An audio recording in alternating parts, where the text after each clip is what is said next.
Hey peeps! So today I'm coming at you with a really quick tip, and so some of my VIPs will already know this, but it may act as a really good reminder. So in a nutshell, if you're running a business, number one, of course, you know I love limited companies. Number two, the most important thing is you should definitely set up, first of all, a business bank account, so a current account for your normal transactions, but also make sure that you have a business savings account. So yeah, ask your bank to set up a second account, which is a savings account. This is really important because it's going to come in useful when you're looking for extra money to pay for things that just come up, right? Things always come up during the month or during the year that were kind of unplanned for or kind of unexpected. Even if you did a really amazing cash flow forecast, of which we actually have one that we are selling now, which is on sale on our website. But anyway, so besides that, things come up from time to time where it's just unexpected. You weren't really planning to spend that amount of money, so it's good to have a bit saved. Also, it's also going to help you tax-wise later on if there's things that you need to pay for, like VAT or corporation tax or things like that that come up later on in the year. You're going to be really happy to know that you saved that little bit of money each month.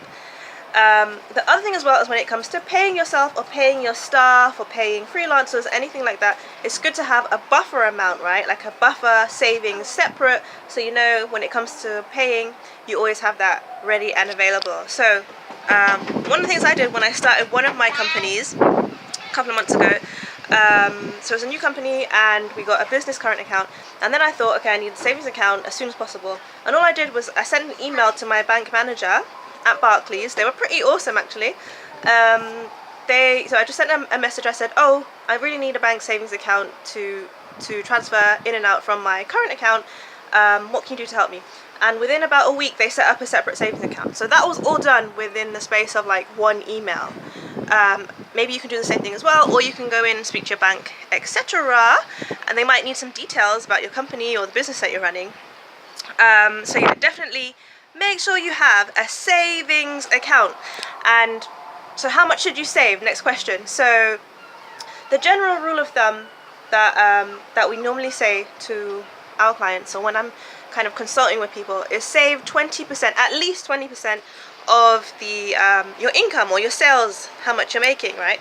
So the minimum though, if that's sometimes a stretch, you can go down to 10%, around about 10%. That should be the minimum that you're saving each month.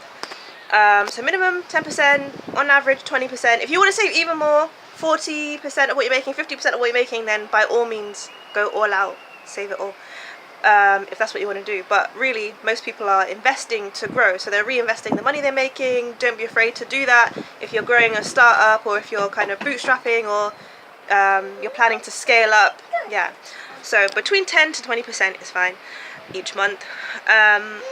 And then that's really gonna come in beneficial in the long run. So I can't stress that enough.